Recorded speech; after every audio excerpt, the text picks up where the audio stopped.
वंदे मातरम के आज हम 150वें वर्ष के बाद दोबारा हम लोग इस सदन में याद कर रहे हैं और हमें गर्व है इस बात का कि हम लोग इस समय पर बंकिम चंद्र चट्टोपाध्याय जी को भी याद करें, जिन्होंने इतना शानदार और ऐसा राष्ट्र को गीत देके गए हैं जिस गीत ने लाखों लाख लोगों को जागरूक किया, उनके बीच उत्साह भरा और आज़ादी के उस समय पर जिस समय अंग्रेज़ों के खिलाफ लड़ाई लड़ी जा रही थी, वंदे मातरम हमें ऊर्जा देता था, हमें ताकत देता था, हमें एकजुट कर करके अंग्रेज़ों के खिलाफ लड़ने का एक माध्यम बनाता था। वो वंदे मातरम के गाने पर आज जब 150 वर्ष हो रहे हैं, मुझे बोलने का मौका मिला, इसके लिए मैं आपका बहुत बहुत आभार और धन्यवाद देता हूं। ये वंदे मातरम जिस तरह के हमारे पूर्व में कांग्रेस पार्टी के नेता गौरव गोगोई ने जो बात रखी, उस भावना से जोड़ता हुआ और वंदे मातरम की भावना से जुड़ता हुआ जिस समय कलकत्ता के कांग्रेस के अधिवेशन में रविन्द्रनाथ टैगोर जी ने गाना गाया, गीत गाया, उसके बाद लोकप्रियता इसकी आम लोगों के बीच पहुंच गई। और जब कभी भी लोगों को अंग्रेजों के खिलाफ लड़ना होता था तो यही वंदे मातरम का नारा दे करके लोगों को जोड़ने का काम करते थे। हमारा कोई भी आंदोलन रहा हो, स्वदेशी आंदोलन रहा हो, उसमें भी हम लोग इसी नारे के साथ चले। वंदे मातरम को लेकर के हम लोग इतना देश को एकजुट कर दिए कि अंग्रेज घबराने लगे।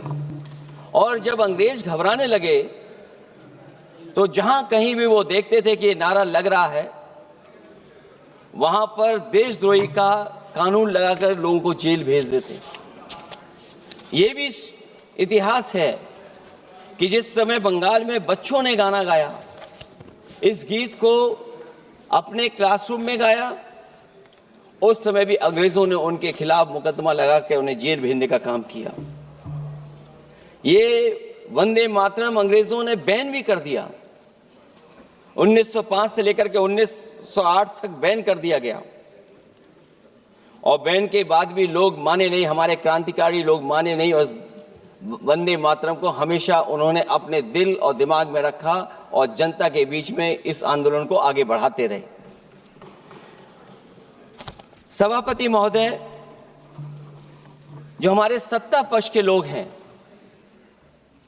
वो हर चीज को ओन करना चाहते हैं। ये 150वें वर्ष में जब हम वंदे मातरम याद कर रहे हैं, बंकिम चंद्र चट्टोपाध्याय जी को हम याद कर रहे हैं कि उन्होंने इतना महान गीत हमें दिया है। सत्ता पक्ष के लोग समय समय पर हमें देखने को मिलता है कि जो महापुरुष उनके नहीं हैं या जो चीज उनकी अच्छी नहीं है, उनको वो ओन करना चाहते हैं। 150वें वर्ष वंदे मातरम, मैं अभी वो बात कहूंगा और मैं बात कहूंगा और हमारे मंत्री जी उसका जवाब देना।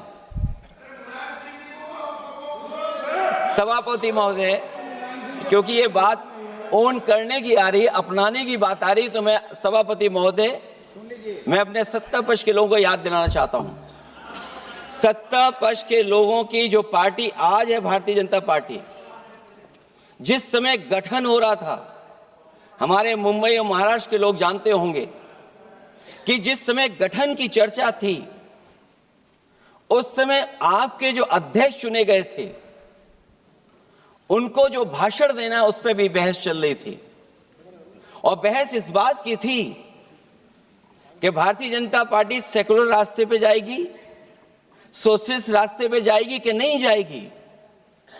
तमाम विरोध के बाद भी उस समय के उनके राष्ट्रीय अध्यक्ष जो चुने गए थे, उन्होंने वही रास्ता अपनाया अपने भाषण में। समाजवादी आंदोलन, समाजवादी विचारधारा और सेकुलर रास्ता अपनाया। और वही नहीं, जो उनका मंच था उसमें जयप्रकाश जी की तस्वीर लगा करके भी उन्होंने लोगों को ये भ्रम फैलाने की कोशिश की कि जेपी के रास्ते पर भारतीय जनता पार्टी चलेगी।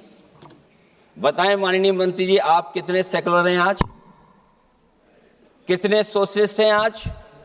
अभी गौरव गोगोई जी ने ठीक कहा, इंडिगो का हवाई जहाज उड़ नहीं रहे हैं, उड़ नहीं रहे कि उड़ाए नहीं जा रहे हैं? उड़ाए नहीं जा रहे। और क्या बात कही गई थी कि गरीब भी उसमें चल सकेगा।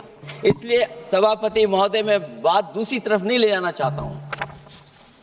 वंदे मातरम सिर्फ गाने के लिए नहीं है, निभाने के लिए भी होना चाहिए।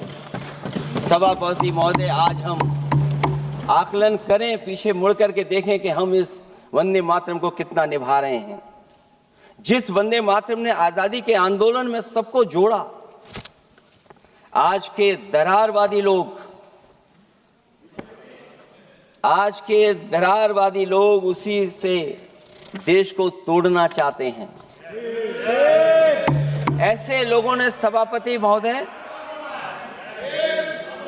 ऐसे लोगों ने पहले भी देश के साथ दगा किया और आज भी कर रहे हैं। ये चर्चा तो जोड़ने का काम करेगी ना अखिलेश जी, क्योंकि आज वंदे मातरम की चर्चा, वही मैं कह रहा हूं, वंदे मातरम में जोड़ने का ही काम करेगी।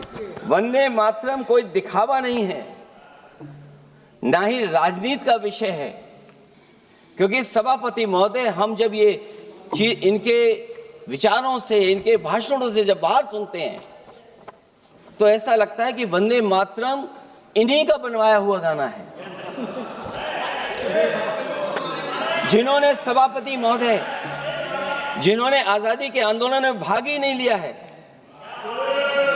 वो वंदे मातरम का महत्व क्या जानेंगे? सच तो ये है कि सरफरोश लोग वंदे मातरम दिल से बोलते थे।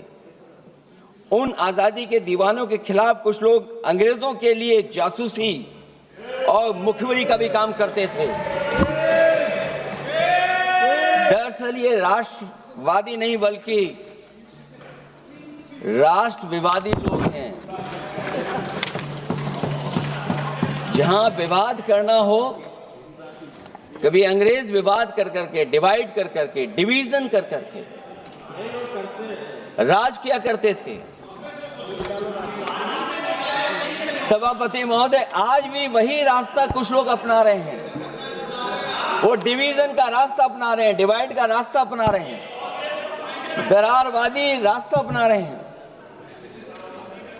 इनका इतिहास खंगाला जाए कि इन्होंने आजादी के पहले और आजादी के बाद वंदे मातरम क्यों नहीं गाया। ये सभापति महोदय, आज जब हम वंदे मातरम पे इतनी चर्चा कर रहे हैं, जिस भाव से हम लोग यहाँ बैठे हैं, कम से कम ये भी खंगाला जाए इतिहास में कि वंदे मातरम कुछ लोगों ने कब गाया। उन मुखबरों से ये सवाल पूछा जाए कि स्वतंत्रता के बाद भी उन्होंने अपना गीत क्यों बनाया। उनकी एक रंगी सोच ने तिरंगा क्यों नहीं फहराया। वंदे मातरम सियासत के झूठे राष्ट्रवादियों के लिए नहीं है, गलत लोगों की गलत मंशा पूरा देश समझता है और केवल यही नहीं ओन करते हैं। कभी कभी भारत माता का जो चित्र है, जो पेंटिंग कभी बंगाल के महान लोगों ने बनाई थी,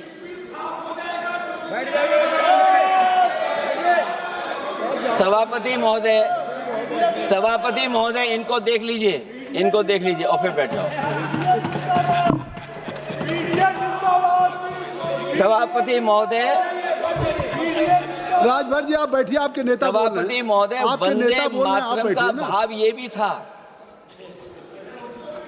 कि कम्युनल पॉलिटिक्स नहीं चलेगी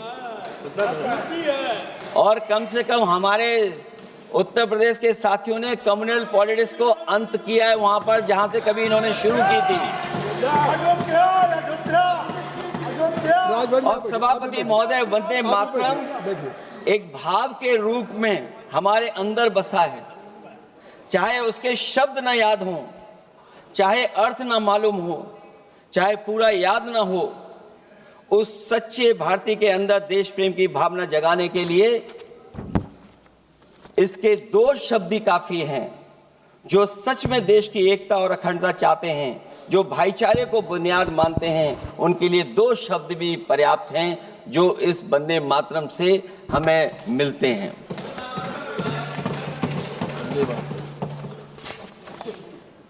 दूसरा किस्सा सुना दो अध्यक्ष महोदय। सभापति महोदय, इनका इतिहास खंगाल लीजिए, पूरा निकाल लीजिए। चुनावी सभाओं में कभी बाबा साहब भीमराव अंबेडकर जी की तस्वीर ये लोग नहीं लगाते थे। ये बात अगर सही हो तो बता दो। और ये तस्वीर कब लगाना शुरू किए? इनका एक सहयोगी साथी संगठन, जिस समय समाजवादी पार्टी और बहुजन समाज पार्टी ने मिलकर के इन्हें उत्तर प्रदेश में हरा दिया था, उसी दिन के बाद से बाबा साहब भीमराव अंबेडकर की प्रतिमा और तस्वीर लगाने लगे।